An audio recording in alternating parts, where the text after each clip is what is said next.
வணக்கம். ஜெயா பிளஸ் செய்திகளுக்காக கார்த்திகா பிரகாஷ். விரிவான செய்திகளை பார்ப்பதற்கு முன்னதாக தலைப்புச் செய்திகளை பார்க்கலாம்.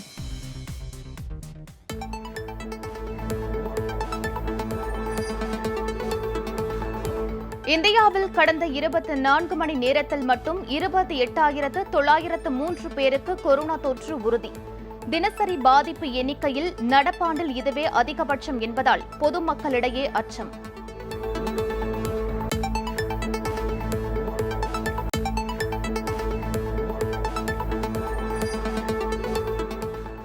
சென்னை, செங்கல்பட்டு, திருவள்ளூர் உள்ளிட்ட தமிழக பகுதிகளில் கொரோனாவை தடுப்பது சவாலாக உள்ளது. சுகாதாரத்துறை செயலாளர் தகவல்.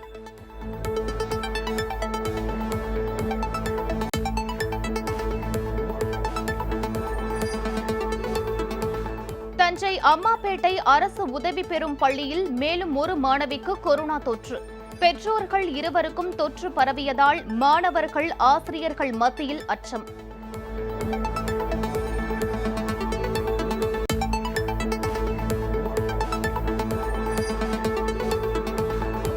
அமமுக பொதுச் செயலாளர் டிடிவி தினகரன் சென்னையின் பல்வேறு பகுதிகளில் இன்று சூறாவளி பிரச்சாரம்.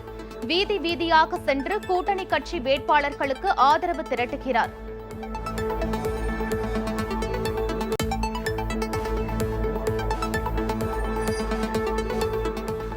உளுந்தூர்பேட்டை அருகே திமுக சின்னம் பொறிக்கப்பட்ட டி ஷர்ட்டுகள் பறிமுதல்.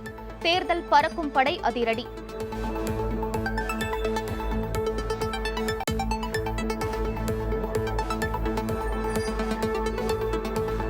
அமமுக பொதுச் செயலாளர் டிடிவி தினகரன் தேமுதிக தலைவர் விஜயகாந்தை இன்று சந்திக்கிறார். சென்னை கோயம்பேட்டில் உள்ள கட்சி அலுவலகத்தில் சந்திப்பு நடைபெறும் என அறிவிப்பு.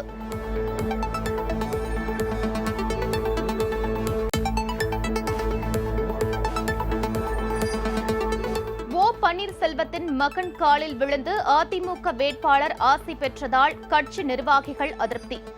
சமூக வலைதளங்களில் வைரலாகும் வீடியோ.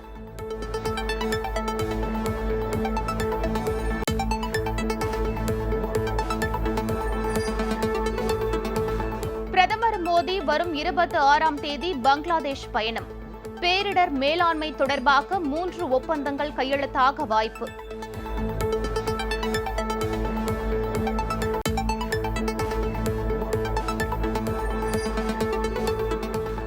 தங்கம் விலையில் சவரனுக்கு 96 ரூபாய் அதிகரிப்பு. ஆபரண தங்கம் 33,912 ரூபாய்க்கு விற்பனை.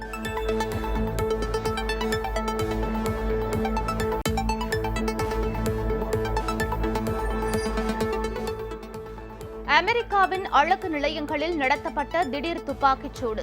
6 ஆசிய பெண்கள் உட்பட 8 பேர் சுட்டுக் கொலை.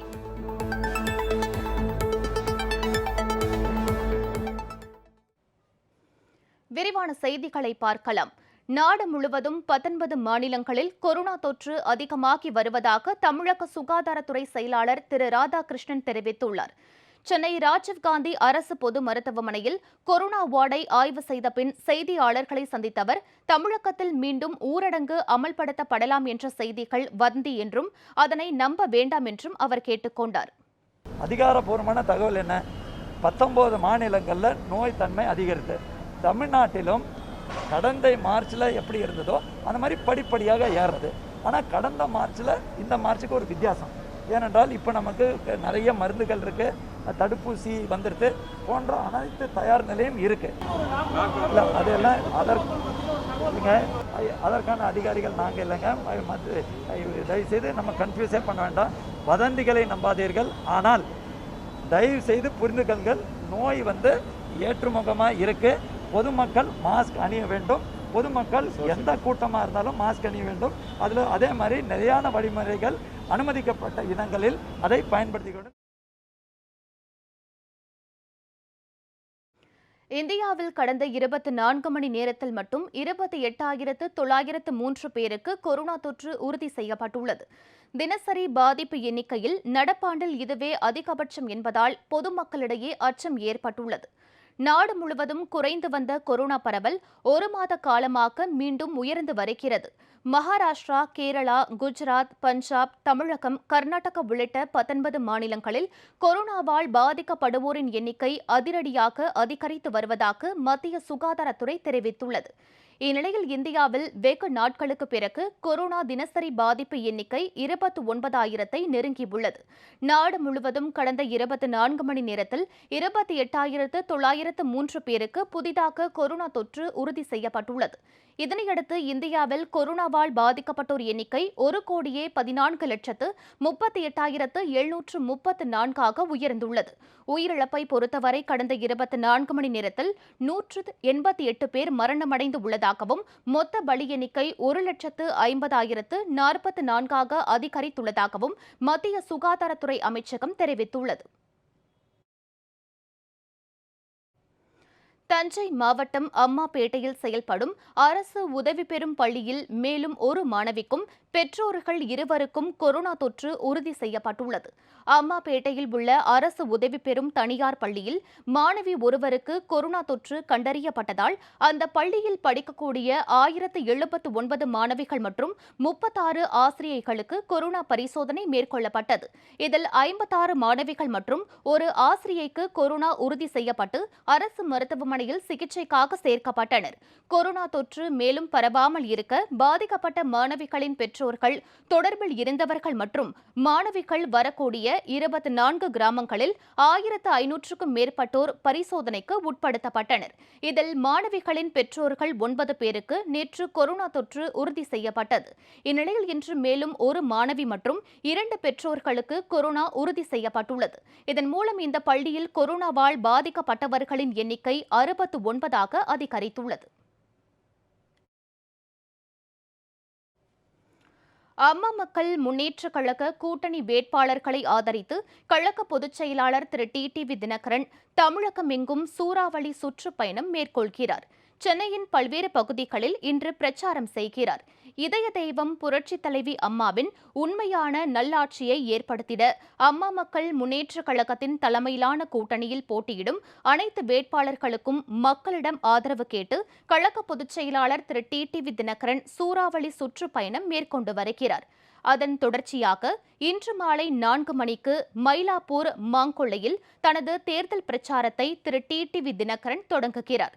தொடர்ந்து சிந்தாதிரிப்பேட்டை, வால்டாக் சாலை, ராயபுரம் கல் மண்டபம், ஆர்கே நகர் தொகுதிக்கு உட்பட்ட வைத்தியநாதன் மேம்பாலம், பெரம்பூர் தொகுதிக்கு உட்பட்ட மேல்பட்டி பொன்னப்பன் தெரு, கொளத்தூர் தொகுதிக்கு உட்பட்ட பெரவள்ளூர் சதுக்கம், வில்லிவாக்கம் தொகுதிக்கு உட்பட்ட ஜாயிண்ட் ஆபீஸ், திருவிக நகர் தொகுதிக்கு உட்பட்ட ஓட்டேரிப்பாலம், எழும்பூர் தொகுதிக்கு உட்பட்ட கேபி பார்க், திம்மலர் சாலை, அண்ணா நகர் தொகுதிக்கு உட்பட்ட டிபி சத்திரம் மார்க்கெட், ஆயிரம் விளக்கு தொகுதிக்கு உட்பட்ட புஷ்பா நகர், நுங்கம்பாக்கம், ஃபைலைட் மேற்கு, கிழக்கு, தியாகராய நகர் தொகுதிக்கு உட்பட்ட லிபர்டி திரையரங்கம், விருகம்பாக்கம் தொகுதிக்கு உட்பட்ட எம்ஜிஆர் நகர் மார்க்கெட், சைதாப்பேட்டை தொகுதிக்கு உட்பட்ட ஆலந்தூர் சாலை ஆகிய இடங்களில் திரு டிடிவி தினகரன் பிரச்சாரத்தில் ஈடுபடுகிறார்.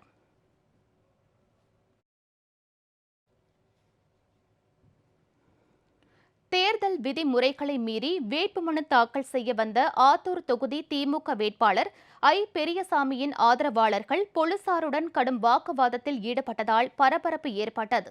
திண்டுக்கல் மாவட்டம் ஆத்தூர் தொகுதியில் திமுக சார்பில் போட்டியிடும் திரு பெரியசாமி நேற்று வேட்புமனு தாக்கல் செய்ய ஆத்தூர் வட்டாட்சியர் அலுவலகத்திற்கு வந்தார். அப்போது வெளியில் இருந்த அக்கட்சியினர் பாதுகாப்பு பணியில் ஈடுபட்டிருந்த போலீசாரிடம் அராஜகத்தில் ஈடுபட்டனர். மேலும் விதிமுறைகளை மீறி வேட்பாளருடன் 10க்கும் மேற்பட்டோர் வருகை தந்தனர். தேர்தல் அலுவலர் அறையில் திமுகவினர் செல்ஃபி எடுத்துக் கொண்டு அலுவலரை பணி செய்ய விடாமல் அராஜகத்தில் ஈடுபட்டனர். இதனால் அங்கு பாதுகாப்பு பணியில் ஈடுபட்டிருந்த போலீசாருக்கும் திமுகவினருக்கும் இடையே கடும் வாக்குவாதம் ஏற்பட்டதால் சிறிது நேரம் பரபரப்பு ஏற்பட்டது.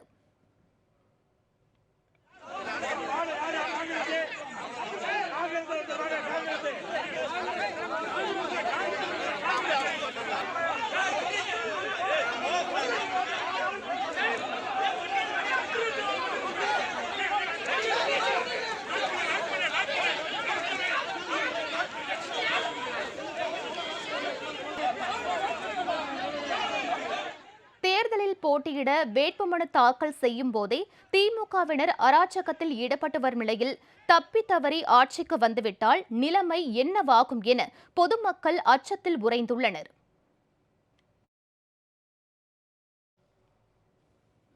ஓ பன்னீர்செல்வத்தின் மகன் காலில் விழுந்து மதுரை சோழவந்தான் அதிமுக வேட்பாளர் ஆசி பெற்ற காட்சிகள் சமூக வலைதளங்களில் ட்ரெண்டாகி வருகின்றன. இந்த சம்பவத்தால் அதிமுக மூத்த நிர்வாகிகள் விரக்தி அடைந்துள்ளனர். மதுரை சோழவந்தான் தொகுதி எடப்பாடி அணியின் வேட்பாளர் மாணிக்கம் நேற்று முன்தினம் வேட்புமனு தாக்கல் செய்தார். அப்போது அவருடன் ஓ பன்னீர்செல்வத்தின் மகனும் தேனி எம்பியுமான OP ரவீந்திரநாத்தும் உடன் இருந்தார். வேட்புமனு தாக்கல் செய்த பின்னர் வேட்பாளர் மாணிக்கம் திடீரென OP ரவீந்திரநாத் காலில் விழுந்து ஆசி பெற்றார். இதனால் செய்வதறியாது திகைத்த OP ரவீந்திரநாத்தோ காலில் விழுந்த வேட்பாளரை தூக்கிவிட்டார். இந்த செயல் அங்கிருந்த அதிமுகவினரை அதிர்ச்சியடைய செய்ததோடு முகம் சுளிக்கவும் வைத்தது. என்னடா இது அதிமுகவிற்கு வந்த சோதனை என மூத்த உறுப்பினர்கள் பலர் முணுமுணுத்தபடி ஆதங்கத்துடன் அங்கிருந்து சென்றனர். தேர்தல் பிரச்சாரத்தின் போது ஆரத்தி தட்டில் பணம் போட்டதாக எழுந்த புகாரின் பேரில் முன்னாள் அமைச்சர் நத்தம் விஸ்வநாதன் மீது போலீசார் வழக்கு பதிவு செய்துள்ளனர். திண்டுக்கல் நத்தம் தொகுதியில் முன்னாள் அமைச்சர் நத்தம் விஸ்வநாதன் வேட்பாளராக அறிவிக்கப்பட்டார்.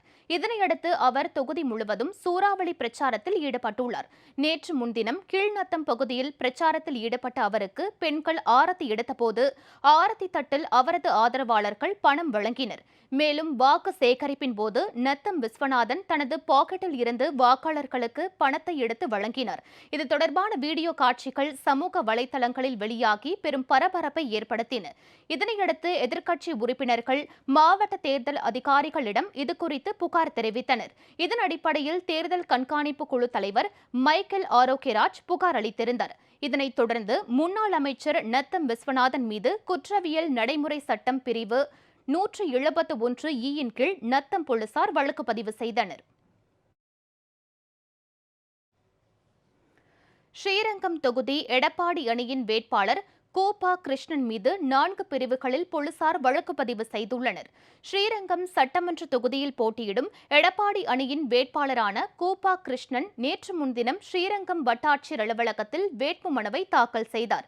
வேட்பாளருடன் 2 பேர் மட்டுமே வந்து வேட்புமனு தாக்கல் செய்ய வேண்டும் என்ற தேர்தல் விதிமுறையை மீறி தனது ஆதரவாளர்கள் வட்டாட்சியர் அலுவலகத்தை புடைசூழ 5க்கும் மேற்பட்டோருடன் சென்று வேட்புமனுவை தாக்கல் செய்தார். இதனையடுத்து உதவி தேர்தல் நடத்தும் அலுவலர் அளித்த புகாரின் பேரில் கோபா கிருஷ்ணன் மீது தேர்தல் விதிமுறைகளை மீறுதல், அரசு அதிகாரிகளை பணி செய்ய விடாமல் தடுத்தல் உள்ளிட்ட 4 பிரிவுகளில் போலீசார் வழக்கு பதிவு செய்துள்ளனர். கோவில்பட்டி சட்டமன்ற தொகுதியில் அம்மா மக்கள் முன்னேற்ற கழகத்திற்கு ஆதரவாக பிரச்சாரத்தில் ஈடுபட போவதாக நடிகர் கார்த்திக்கின் மனித உரிமை காக்கும் கட்சி நிர்வாகிகள் அறிவித்துள்ளனர். மனித உரிமை காக்கும் கட்சியின் தலைவரான நடிகர் கார்த்திக் எடப்பாடி அணிக்கு ஆதரவு அளித்துள்ளார். இதற்கு அந்த கட்சியின் மாநில நிர்வாகிகள் மற்றும் பெரும்பாலான மாவட்ட செயலாளர்கள் எதிர்ப்பு தெரிவித்துள்ளனர். சட்டமன்ற தேர்தலில் அம்மா மக்கள் முன்னேற்ற கழக கூட்டணிக்கு ஆதரவாக பிரச்சாரத்தில் ஈடுபட போவதாகவும் அவர்கள் தெரிவித்துள்ளனர். குறிப்பாக கழக பொதுச் செயலாளர் திரு டிடிவி தினகரன் போட்டியிடும் கோவில்பட்டி சட்டமன்ற தொகுதியில் தீவிர பிரச்சாரத்தில் ஈடுபட்டு பல்லாயிரக்கணக்கான வாக்குகள் வித்தியாசத்தில் வெற்றி பெற செய்வோம் என அவர்கள் உறுதியளித்துள்ளனர். அம்மா மக்கள் முன்னேற்ற கழகத்தினுடைய பொதுச் செயலாளர் மக்கள் செல்வர் டிடி அவர்கள் இந்த தேர்தலில் கோவில்பட்டி சட்டமன்றத்தில் போட்டியிடுகின்றார்கள். அவர்களை பெருவாரியான வாக்கு வித்தியாசத்தில் வெற்றி பெறச் செய்வதற்காக நாங்கள் சார்ந்துள்ள மனித உரிமை காக்கும் கட்சி முழுமையாக பாடுபடும் என்று சொல்லி இதன் வாயிலாக தெரியப்படுத்திக் கொள்கின்றோம். பிரதமர் திரு நரேந்திர மோடி வரும் 26ஆம் தேதி பங்களாதேஷுக்கு பயணம் மேற்கொள்கிறார். அந்த பயணத்தில் 3 ஒப்பந்தங்கள் கையெழுத்திட ஏற்பாடு செய்யப்பட்டுள்ளது. பங்களாதேஷின் சுதந்திர தின பொன்விழாவும் பங்களாதேசத்தை நிறுவிய வங்கப்பந்து ஷேக் முஜிபுர் ரகுமானின் நூற்றாண்டு விழாவும் 10 நாட்கள் கொண்டாடப்படுகிறது. இந்த கொண்டாட்டம் இன்று தொடங்குகிறது. இதில் பிரதமர் திரு மோடி, இலங்கை பிரதமர் மஹிந்த ராஜபக்சே, மாலத்தீவு அதிபர் இப்ராஹிம் முகமது சோலி, நேபாள அதிபர் வித்யாதேவி பண்டாரி, பூட்டான் பிரதமர் லோட்டே ஷெரிங் ஆகியோர் கலந்து கொள்கிறார்கள். இதற்காக பிரதமர் திரு மோடி வரும் 26ஆம் தேதி பங்களாதேஷ் செல்கிறார். அந்நாட்டு பிரதமர் ஷேக் ஹசீனாவை சந்தித்து பேச்சுவார்த்தை நடத்துகிறார். அப்போது 3 புரிந்துணர்வு ஒப்பந்தங்கள் கையெழுத்தாகும் என்று எதிர்பார்க்கிறோம். பேரிடர் மேலாண்மை தொடர்பான ஒரு ஒப்பந்தமும் 2 நாடுகளின் நிறுவனங்கள் இடையிலான ஒத்துழைப்பு தொடர்பான 2 ஒப்பந்தங்களும் அடங்கும். இந்த ஒப்பந்தங்கள் இன்னும் ஓரிரு நாட்களில் இறுதி செய்யப்பட்டுவிடும் என கூறப்படுகிறது. பிரதமர் மோடியின் பயணத்தின் போது அந்நாட்டு தலைநகர் டாக்காவுக்கு வெளியே துங்கிபாராவில் ஷேக் முஜிபுர் ரஹ்மான் பிறந்த கிராமத்தில் உள்ள வங்கப்பந்து வழிபாட்டு தலத்துக்கும் கோபால்கஞ்ச் சக்கீரா ஆகிய இடங்களில் உள்ள 2 இந்து கோவில்களுக்கும் செல்வார் என தெரிவிக்கப்பட்டுள்ளது.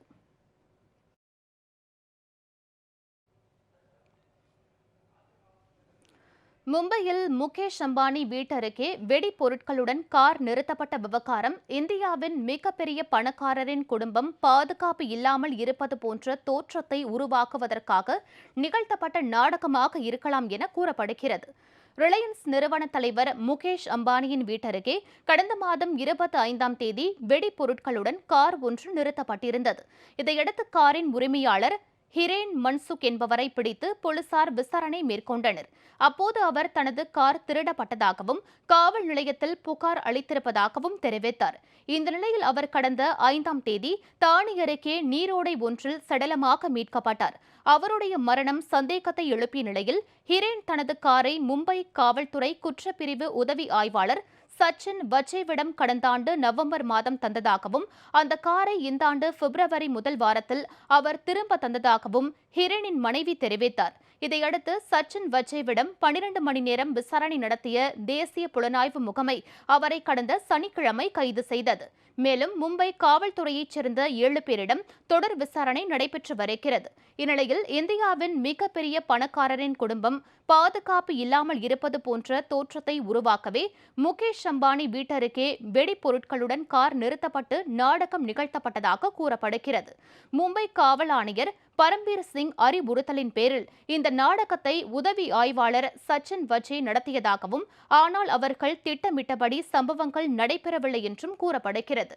இவ்விவகாரம் தொடர்பாக மும்பை காவல்துறை ஆணையர் விரைவில் மாற்றப்பட உள்ளதாக தகவல் வெளியாகியுள்ளது.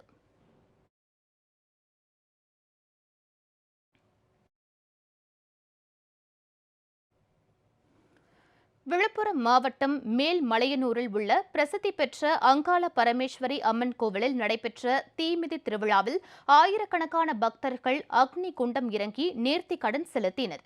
மேல்மலையனூர் அங்காள பரமேஸ்வரி அம்மன் கோவிலில் ஆண்டுதோறும் மாசி திருவிழா வெகு விமரிசையாக நடைபெறுவது வழக்கம். இந்த ஆண்டுக்கான மாசி திருவிழா கடந்த 12ஆம் தேதி கொடியேற்றத்துடன் தொடங்கியது. விழாவின் முக்கிய நிகழ்வான தீமிதி திருவிழாவை ஒட்டி அம்மனுக்கு சிறப்பு அலங்காரங்கள் செய்து ஊர்வலம் நடைபெற்றது. அப்போது ஏராளமான பக்தர்கள் பறவை காவடி எடுத்தும் முதுகில் அலகு குத்தி லாரியை இழுத்தும் தீச்சட்டி தூக்கியும் நேர்த்திக்கடன் செய்தனர். இதனைத் தொடர்ந்து கோவில் வளாகம் முன்பு அமைக்கப்பட்டிருந்த அக்னி குண்டத்தில் இறங்கி ஆயிரக்கணக்கான பக்தர்கள் நேர்த்திக்கடன் செலுத்தி வழிபட்டனர். திருவிழாவின் முக்கிய நிகழ்ச்சியான தேர் திருவிழா நாளை நடைபெறவுள்ளதால் விழுப்புரம் மாவட்டத்திற்கு நாளை உள்ளூர் விடுமுறை அறிவிக்கப்பட்டுள்ளது. தங்கத்தின் விலை இன்று சவரனுக்கு 96 ரூபாய் உயர்ந்துள்ளது. ஒரு சவரன் 33,912 ரூபாய்க்கு விற்பனை செய்யப்படுகிறது. ஆபரண தங்கம் விலை கிராமுக்கு 12 ரூபாய் அதிகரித்து சவரனுக்கு 96 ரூபாய் உயர்ந்துள்ளது. சென்னையில் 22 கேரட் ஆபரண தங்கம் 1 கிராம் 4,239 ரூபாய்க்கும் ஒரு சவரன் 33,912 ரூபாய்க்கும் விற்பனை செய்யப்படுகிறது. 24 கேரட் தங்கம் 8 கிராம் 37,040 ரூபாய்க்கு விற்பனையாகிறது. வெள்ளி 1 கிராம் 71 ரூபாய் 30 காசுக்கும் 1 கிலோ 71,300 ரூபாய்க்கும் விற்பனை செய்யப்படுகிறது.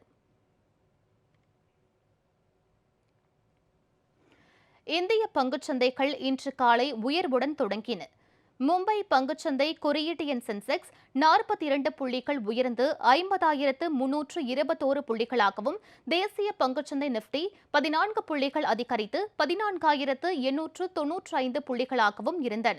அந்நிய செலாவணி சந்தையில் அமெரிக்க டாலருக்கு நிகரான இந்திய ரூபாயின் மதிப்பு 72 ரூபாய் 56 காசாக இருந்தது.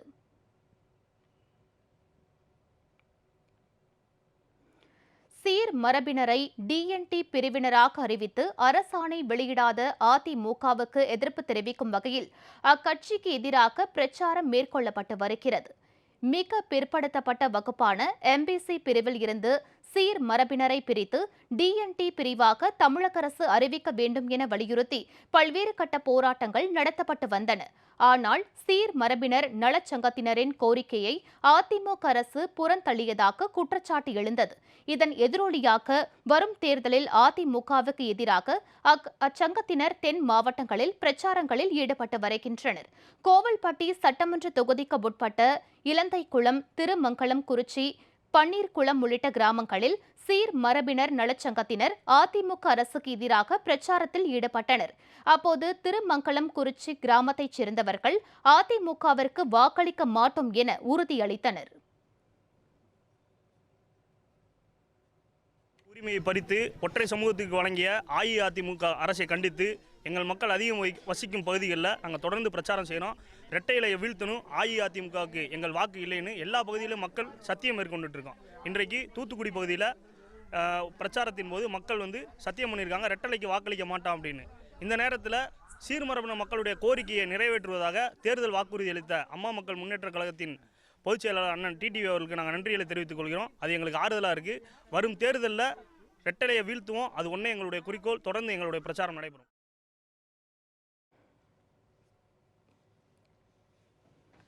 இந்திய ரயில்வே துறையில் தனியார் முதலீடு ஊக்குவிக்கப்படும் என மத்திய ரயில்வே துறை அமைச்சர் திரு பியூஷ் கோயல் தெரிவித்துள்ளார்.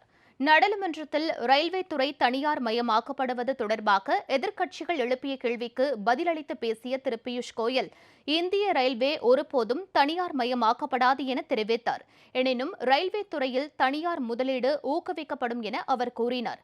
பொது மற்றும் தனியார் துறைகள் இணைந்து செயல்படும் போது அதிக வளர்ச்சி மற்றும் கூடுதல் வேலை வாய்ப்புகள் மூலம் நாடு முன்னேற்றம் அடையும் என திரு பியூஷ் கோயல் தெரிவித்தார்.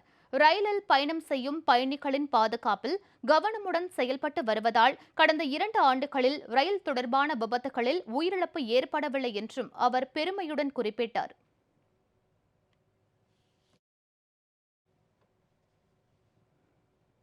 இருபத்தோராம் நூற்றாண்டில் சமூக வலைதளங்களை கட்டுப்படுத்துவது சாத்தியமென்றால் தேர்தல் முறையை மாற்றுவதும் சாத்தியமே என திரு ராகுல் காந்தி தெரிவித்துள்ளார். ஸ்வீடனைச் சேர்ந்த விடெம் ஆராய்ச்சி நிறுவனம் வெளியிட்ட அறிக்கையில் இந்தியா ஜனநாயக நாடு என்ற தரத்தில் இருந்து தேர்தல் எதேச்சதிகாரத்தை நோக்கி பயணிப்பதாக தெரிவிக்கப்பட்டுள்ளது. இதேபோன்று ஃப்ரீடம் ஹவுஸ் என்ற அமெரிக்க தொண்டு நிறுவனம் வெளியிட்ட அறிக்கையில் இந்தியாவை பகுதியளவு சுதந்திர நாடு என குறிப்பிடப்பட்டுள்ளது. அமெரிக்காவைச் சேர்ந்த பிரவுன் பல்கலைக்கழக பேராசிரியர் அசுதோஷ் உடன் இணைய வழியாக கலந்துரையாடிய காங்கிரஸ் எம்பி திரு ராகுல் காந்தி, இந்த நிறுவனங்கள் குறிப்பிட்டதை விட இந்தியாவின் நிலை மேலும் மோசமாக உள்ளதாக தெரிவித்தார். சதாம் ஹுசேன், கடாஃபி கூட தேர்தல் நடத்தை வெற்றி பெற்றதாக தெரிவித்த அவர், ஆனால் அங்கு வாக்குகளை பாதுகாக்க எந்தவித கட்டமைப்பும் இல்லை என தெரிவித்தார். தேர்தல் என்பது வாக்களிப்பதோடு முடிந்து விடாது என குறிப்பிட்ட திரு ராகுல் காந்தி, நாட்டின் கட்டமைப்பு சரியாக இயங்குகிறதா என்பது தேர்தலின் மூலமே உறுதி செய்யப்படுவதாக தெரிவித்தார்.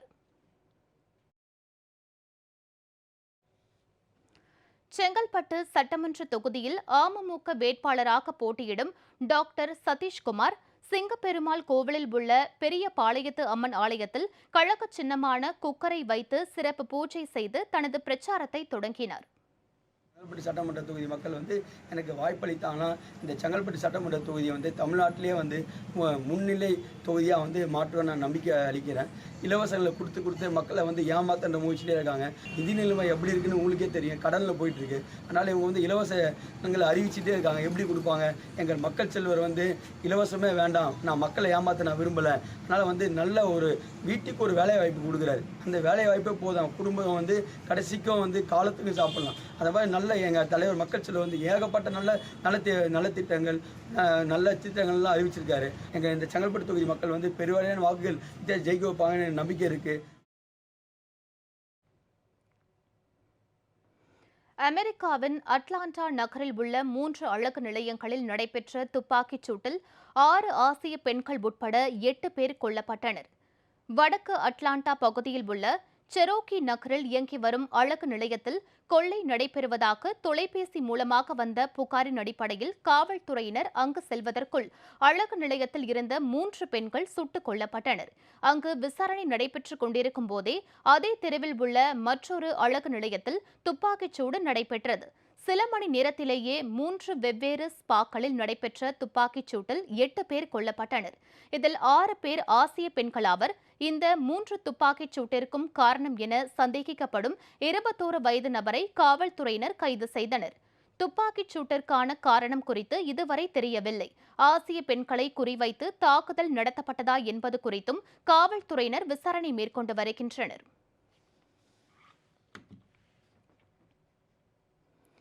செய்திகள் நிறைவடைந்தன.